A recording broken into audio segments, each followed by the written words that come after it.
Saya sudah mau dibunuh oleh iblis itu sejak masih bayi.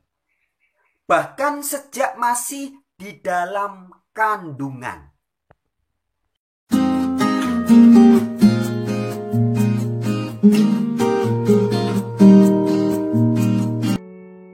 Halo sobat-sobat Warin dimanapun berada.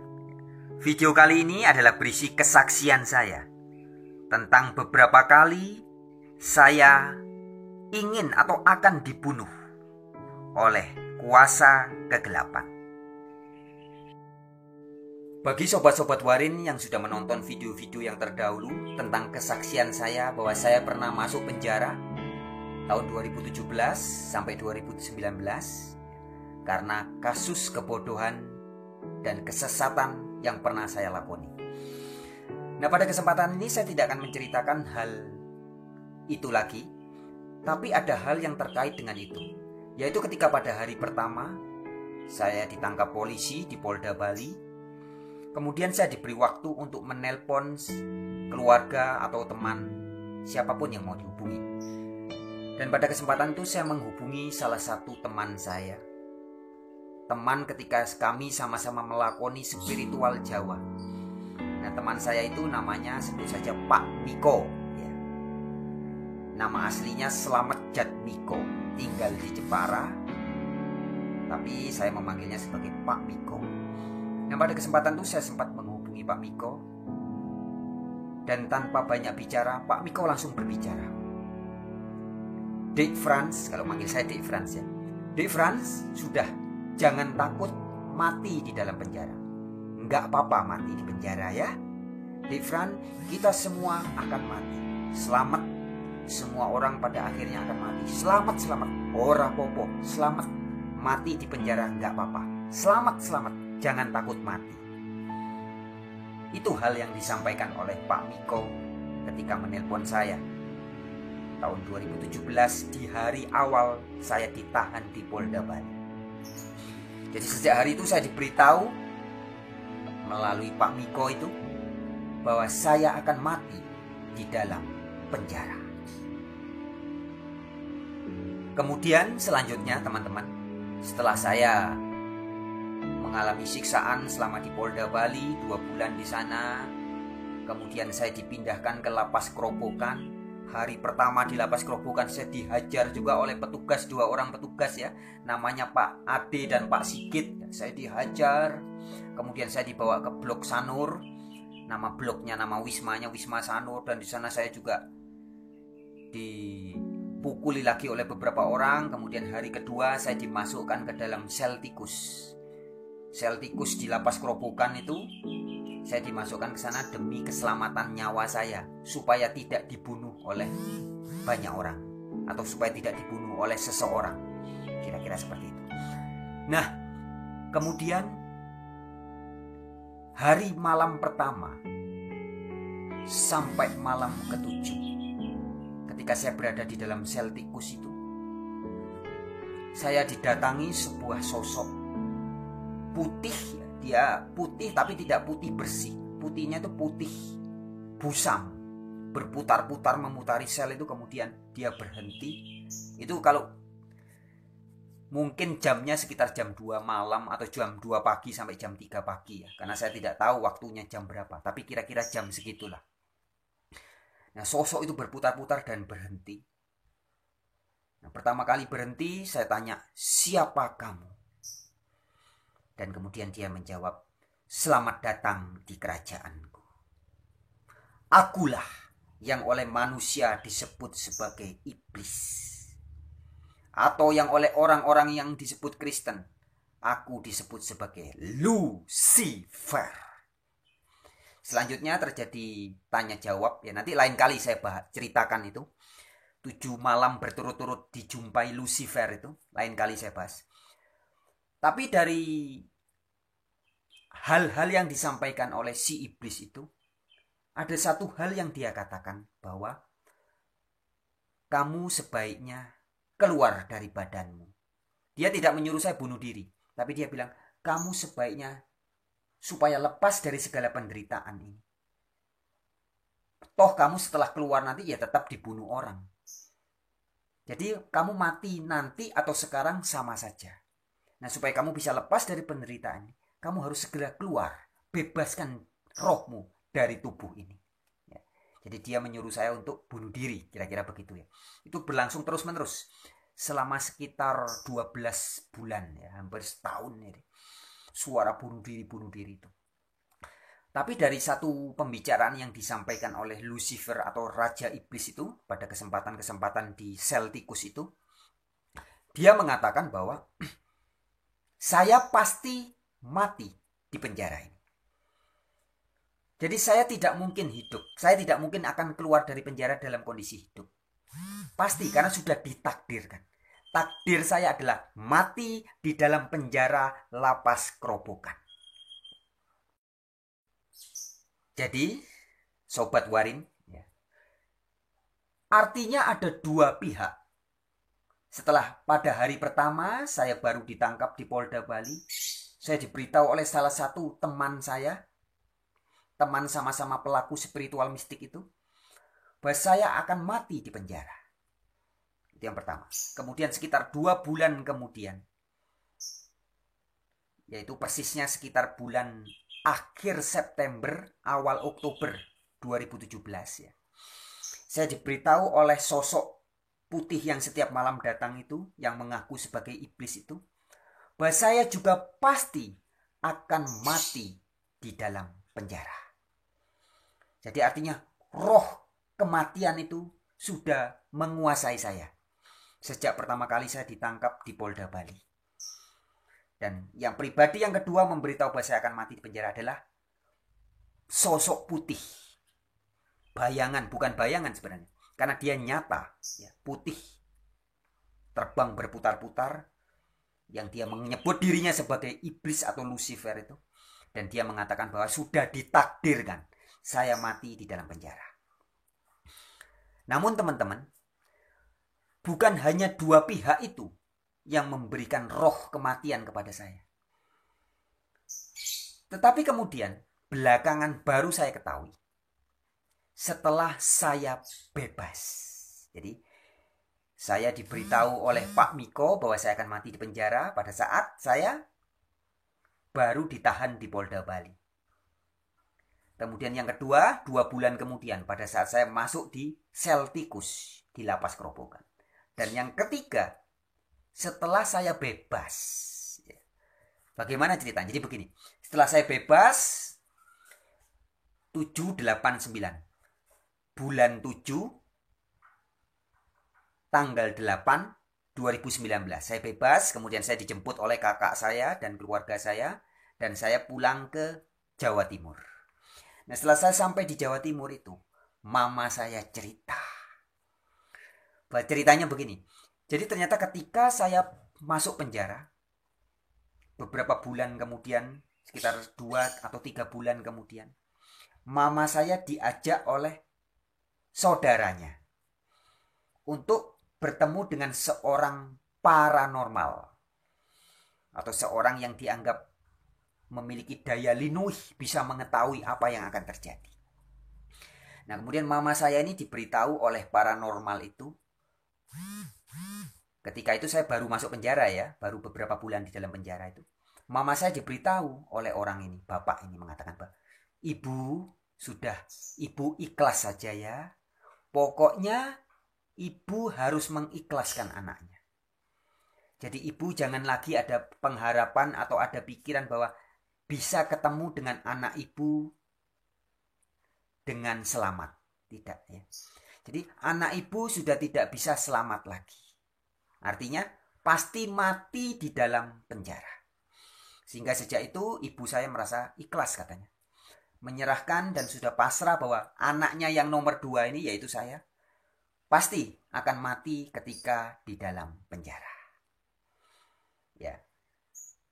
Nah, apa yang disampaikan oleh bapak paranormal ini kepada ibu saya sama persis dengan apa yang pernah disampaikan kepada saya oleh teman saya Pak Miko itu, dan juga sama persis dengan apa yang dikatakan oleh iblis ketika menemui saya di dalam sel tikus dan berkata, kamu akan mati di dalam penjara ini.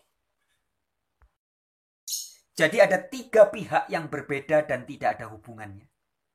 Yang satu, Pak Miko, orang Jepara, teman spiritual saya dulu, mengatakan bahwa saya pasti atau saya akan mati di dalam penjara.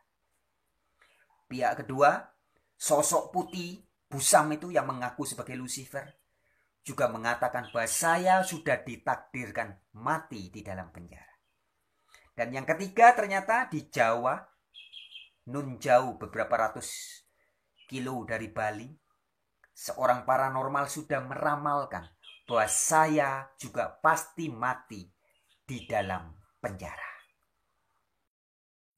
Nah, sahabat-sahabatku, pada kesempatan ini saya ingin berbagi kisah nyata bahwa sesungguhnya kematian saya sudah dirancang atau sudah direncanakan bukan ketika saya berada di penjara itu, tetapi jauh 40 tahun sebelumnya. Yaitu sesungguhnya saya sudah direncanakan untuk dibunuh sejak saya masih di dalam kandungan. Nah, jadi ceritanya bagaimana? Jadi ceritanya begini teman-teman.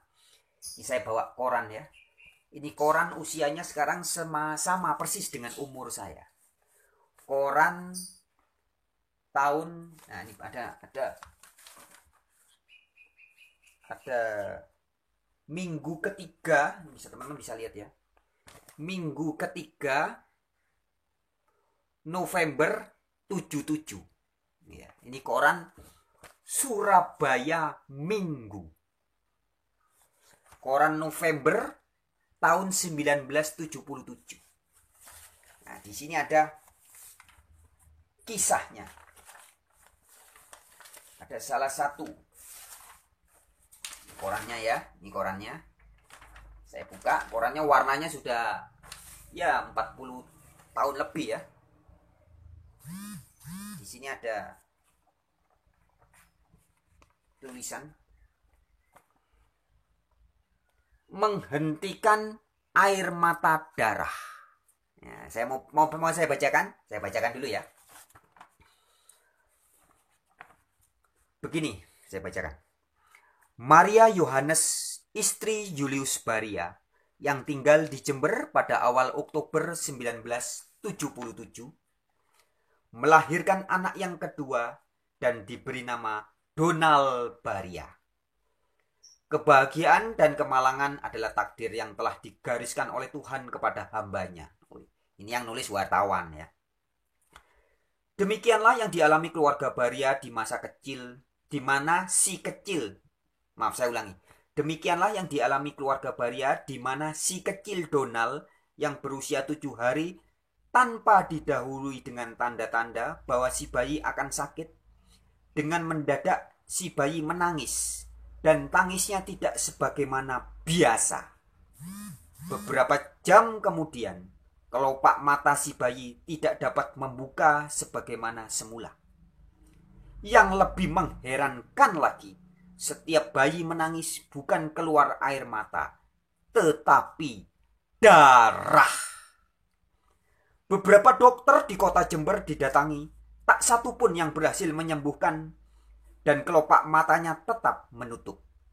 Sampai si Donald berusia 18 hari, keadaannya semakin mengkhawatirkan.